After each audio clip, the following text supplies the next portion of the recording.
Hello नाजरीन, तो drama serial मुश्किल के नेक्स्ट एपिसोड में आप देखेंगे कि जैसे ही हरीम को पता चलता है कि फराज जो है वो समीन को मनाने के लिए जा रहा है, उसे ये बात हजम नहीं हो रही है कि समीन एक दफ़ा फिर इस घर में वापस आ जाएगी, तो वो लिहाजा वो नई चाल चलने की कोशिश करती है।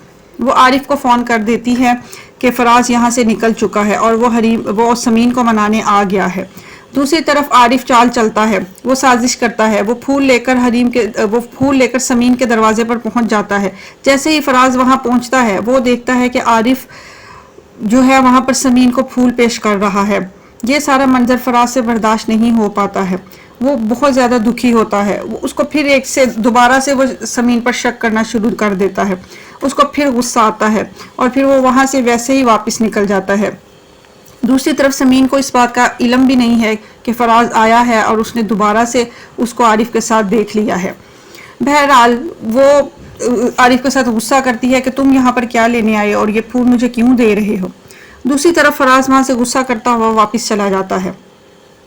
घर जाकर वो बहुत ज़्यादा दुख में है, वो बहुत ज़्यादा रो रहा होता है कि उसने दोबारा समीन पर एतबार क्यों किया।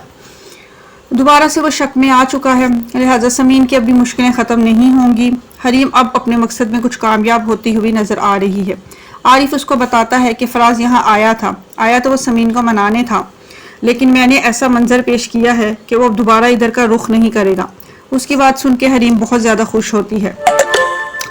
दूसरी तरफ जब वो ये देखती है कि फराज बड़ा दुखी है, वो बहुत अकेला और तन्हा है और वो समीन पर दोबारा शक करना शुरू हो गया है। वो फराज को अकेला पाकर मौके की तलाश में ही वो पहले से होती है, लिहाजा वो फराज को अकेला पाकर उसके इर्द गिर्द मंडलाना शुरू कर देती है। उसको कहती है कि समीन जैसी लड़की को छोड़ दो, तुम्हें क्या फ़ायदा उसके साथ, तुम मुझ जैसी लड़की को अपना लो। फराज उसकी बात सुनकर बहुत ज़्यादा हैरान रह जाता है, ये क्या कह रही है। दूसरी तरफ फराज के घर वाले उससे पूछते हैं कि वो समीन को लिए बगैर वापस क्यों आ गया है, लेकिन फराज उनको कोई बात नहीं बताता। वो कहता है कि बस अब से इस घर में समीन का कोई तस्करा नहीं होगा और ना ही मुझे कोई ये कहे कि मैं समीन को लेकर आऊँ, क्योंकि मैं अब समीन को लेकर वापस इस घर में नहीं आऊँगा। वो हमेशा वहाँ ही रहेगी अपने माँ बाप के घर। मैं अब रोज़ रोज़ के ये तमाशे बर्दाश्त नहीं कर सकता।